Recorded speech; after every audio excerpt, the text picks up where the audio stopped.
metaphysics is not, watching videos or reading books.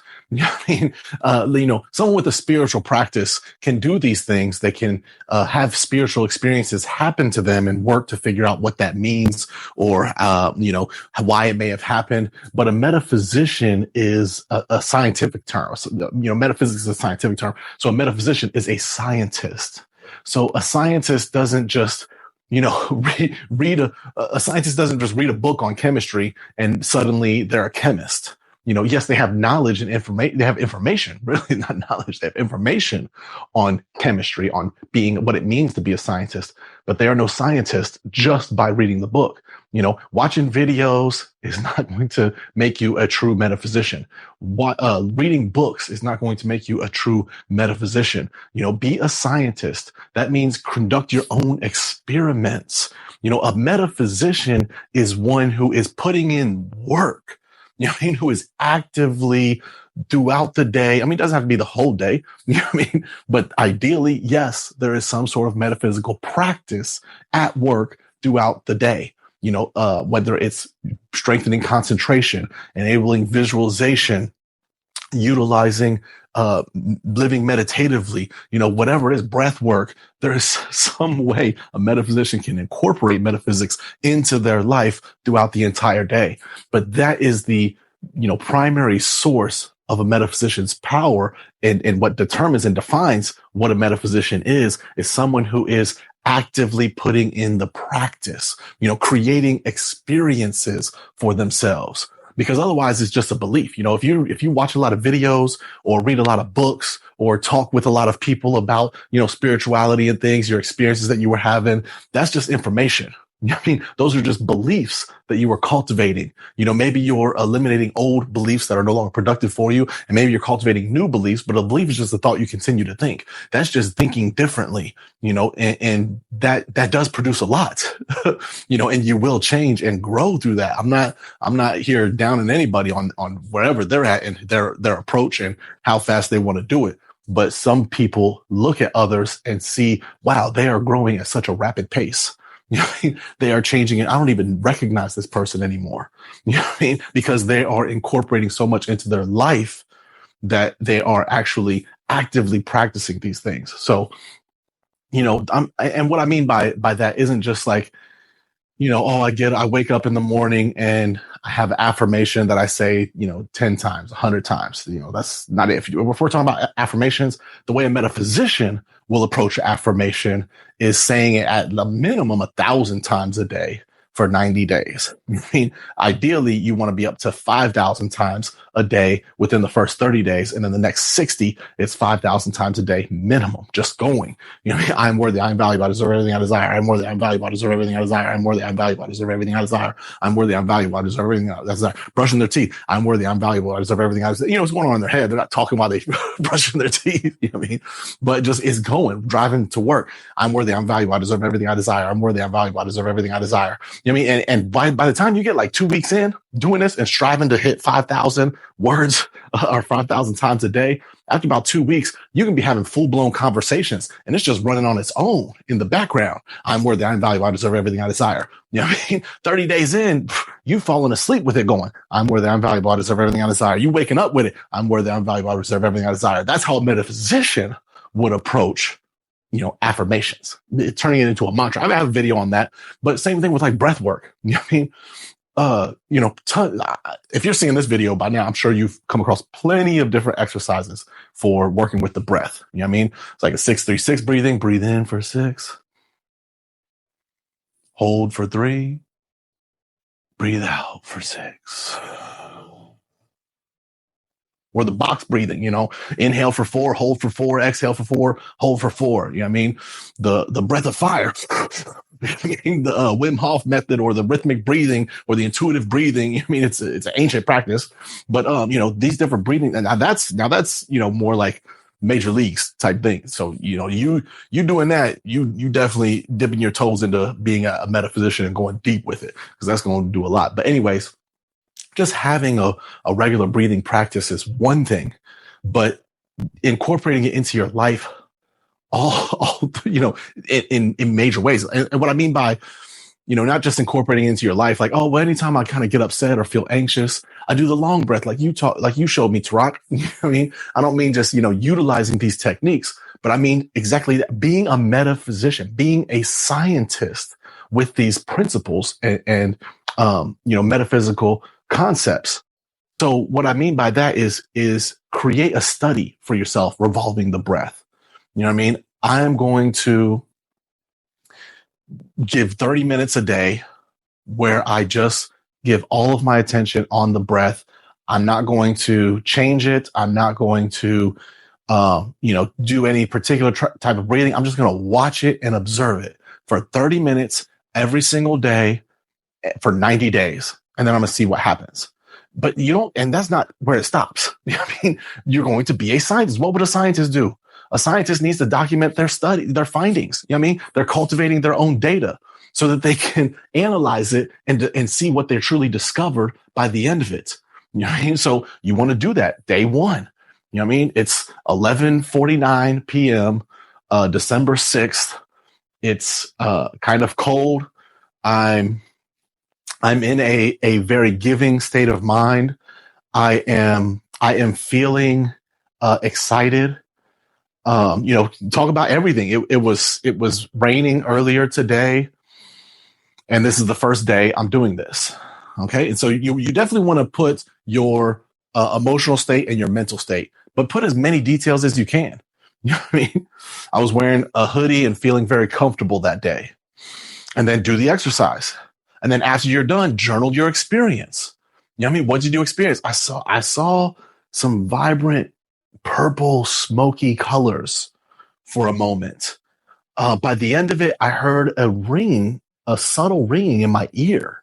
You know what I mean? Write all of these things down and then do it the very next day. Ideally, you will pick a time throughout the day and a space to do it regularly every day. Now and I always suggest, mix it up, do morning, do evening, do middle of the day, see what works best for you and document these things. So I wouldn't suggest you can do it however you want, you know what I mean? But as long as you are being a scientist with it and really, really being disciplined in how you're incorporating into your life, that's when you are a metaphysician. That's when you will truly be accelerating. You know what I mean? If you do this, you're getting 10 times the amount of value out of it and transformation that someone who does this exact same thing, but only does it for 10 minutes, but you're doing it for 30 minutes. You know what I mean? For someone who does it 3 times a week and you're doing it every fucking day.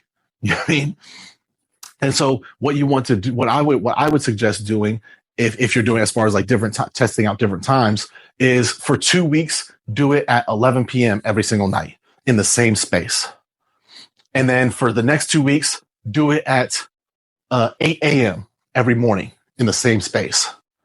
And then for the next 2 weeks, do it at 1 p.m. every single day for the next 2 weeks in the same space. And now you have 6 weeks and you can have a better feel and understanding. You've been doing it for 6 weeks now. So you're no stranger to this technique and what it should be doing for you. And so you can more easily see, okay, I actually had much better results with doing it this way during the experience, but my days were better when I was doing it at this time. It might be like, I felt so much better while I was doing it at night, but my day was so much better when I was doing it in the morning. You know what I mean? You can have these discoveries so much faster than someone who's just, I'm feeling a little anxious, so I'm going to do some breathing. I'm feeling a little angry, so I'm going to do a little breathing. And just kind of just doing it as it comes and goes. Same thing with like dreams. That's why, dreams are the number. I don't know how anyone, well, I do know. I was going to say, I don't know how anyone can really take themselves serious with a spiritual practice or being a metaphysician without working with their dreams. But I do know because, even though I was working with my dreams a lot, it was more, so I didn't know how to decode them.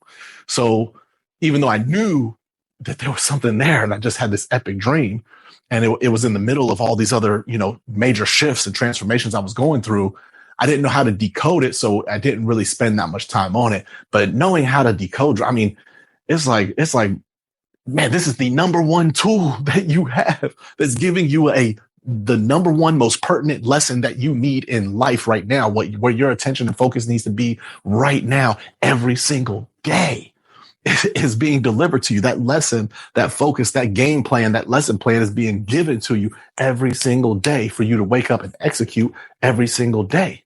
And so, but you have to know how to decode it, and so, and that's why, the Dream Interpretation Masterclass is one of the first courses that I put together, so that people can discover how to do that for themselves, because a lot of people come to me all the time. I mean, I have probably 30 different dreams I interpret 30 different dreams that people are sending to me every single day. I interpret as many as I can, on top of my own, on top of my wife's, on top of my kids, and other friends and family, so I try to do as much as I can, but also you need to be empowered and enabled. A real metaphysician ultimately, after at least, at the most 2 years, you shouldn't be needing, after like 2 or 3 years, there should be no need for any type of coach or guru or teacher or mentor or anything, because you should know how to discover. I mean, you can definitely utilize those. I mean, I still have people like mentors that I go to and, just regularly, meet with and talk about, because just having, I mean, you could go to a complete stranger and talk about things that you're experiencing. And even if they don't understand the spiritual experiences you're describing or transformations you're going through, even if they're not a spiritual person, even if they're not a very smart person, just the fact that they have an objective perspective, they would be able to give you so much more insight than you can see being subjective to the experience. So, I still have, and I always suggest having people that you can go to for that, but you don't necessarily need that once you get to evolve to a point where you will become your own teacher and guide. And the greatest resource that your inner teacher is giving you is through your dreams. So it is vital to understand how to decode those dreams. And in the Dream Interpretation Masterclass, you learn how to do that with 100% clarity and accuracy. Really, it would only take you like 4 days, giving it an hour or two a day to get through all the videos. You'll get the dream symbol glossary. You'll get my book, Life is But a Dream, understanding yourself through understanding your dreams, along with the dream symbol. And there's 4 lessons in there. I mean, it's anyways, by the time you get through with it, you will have everything that you need to start learning how to decode and learn that language and become fluent in it, to where you can clearly communicate back and forth with your inner soul, your subconscious mind, your intuition, your intuitive self, your real self, your true self, which those are all kind of separate things. But a true metaphysician is someone who is doing these things.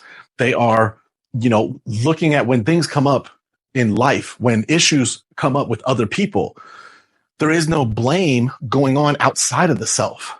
If I have something come up at work, I'm not blaming a coworker on why I had that happen. Now, they may have made a mistake and I may be like, man, what the fuck are they thinking? Why would they do that? But as far as the cause of me having that experience, me being the one who's experiencing this, I know and understand. I'm looking at myself. What could I have done differently? Oh, you know what? Maybe I could have prefaced the whole situation. And even though I feel they should understand the next steps, let me go ahead and outline that in an email for them before I send this project over to them. You know what I mean? And so maybe if I would have done that better, it's like going to a restaurant. You know what I mean? If you sit there and order a pizza and you want it a certain type of way, I don't really like a lot of sauce, but you just order the pizza and it comes back saucy and you get upset. Why? You can't be upset at the restaurant. You can't be upset at the cook. I could have let the server know, I don't really like a lot of sauce. I don't know how y'all do the sauce, but if you just make sure it's not real heavy on the sauce, maybe I preface that a little bit. What can I do? If me and my wife have an argument, or she, comes to me with something, I'm not, or something just comes up, I'm not immediately looking at her like, oh, you need to change this. You need to change doing like this. You need to change being like this. You know what I mean? I'm looking at myself. Man, what can I do different that will help her, be like, that will support her moving in a different way? You know what I mean? I'm looking at myself and because I can't change anyone or anything outside of myself. I can only make changes within myself, and then your outer environment is a direct reflection of your inner environment. So if you want anything to change outside of yourself, you have to first change it within yourself. So why, if it's like wanting to remove a weed, man, this weed is getting in the way of my garden. If I just snap the weed on the outside, that's not actually going to change anything. I may feel like something's changing, but it's not actually changing. You have to dig out the root and uproot it. Let me see how much battery I got left, because I only had like 11%, y'all. but these type of approaches to life is how a metaphysician is able to accelerate so much faster in their spiritual development. You know what I mean? Because if I like with me and my wife, if I go to her and tell her, you know what, I don't really like how you moving in this way. I don't really like how you say things like this, or I don't really like how you bring this up, or anything like that, or I don't really like when we out in public and this happens, or I don't really like anything, anything at all. All type of relationships have all type of issues that come up.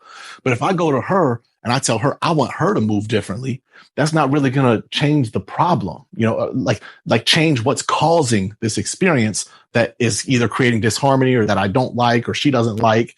It's going to remove the weed from the surface. So at the time being, it's going to look like things are different, things are better. But if that root isn't handled, it's going to keep coming up. So, looking at things within yourself on how can I change? You know what I mean? It's like creating harmony.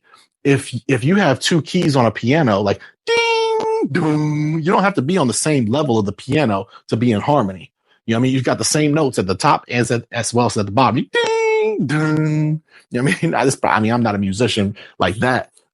So that still may be off key or whatever, but you can just, if you're trying to shift both keys to try to find the harmony, it's going to take a lot longer than if this key that's just like this, and you just move yourself to find the harmony and rhythm with that other person, that other individual, that other space in your life, then it'll be a lot easier to create harmony outside of yourself, but it starts within. And so a true metaphysician is going to look at that. What can I do differently? How can I shift internally to then create this shift externally? Your dreams, and back to your dreams. Your dreams are going to help you with that. Understanding these metaphysical concepts and principles and things that you do receive from different videos and books and things will help you to go about that, but you have to incorporate it in your life.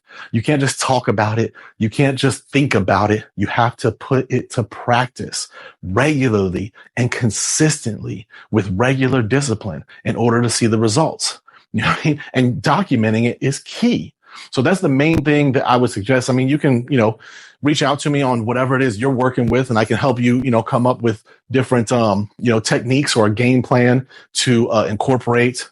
But, those were just a couple things that people regularly come up with that a metaphysician is going to approach a little differently.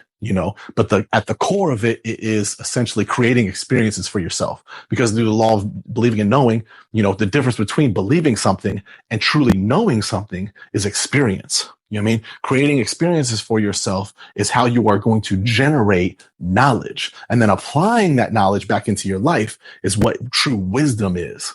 And so that is at the core of what it truly means to be a metaphysician. Like I said, it's not sitting around talking about things or thinking about things, conceptualizing, consuming content and things.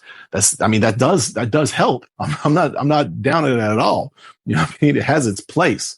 But if you're someone who wants to accelerate quickly and more rapidly, you want to see big shifts and big changes in your life, you have to put in that work. You have to be willing to be disciplined. You have to be willing to strengthen your willpower and then utilize your willpower.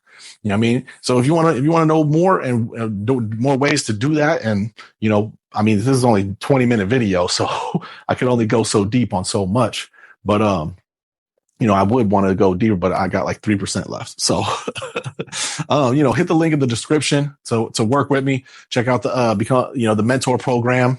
And if that's not for you, you can always join the community. Metaphysical Mastery community. There's tons of resources in there. There's tons of people in there that you can also, talk with, work with, grow with. And, as always, I leave you all in peace.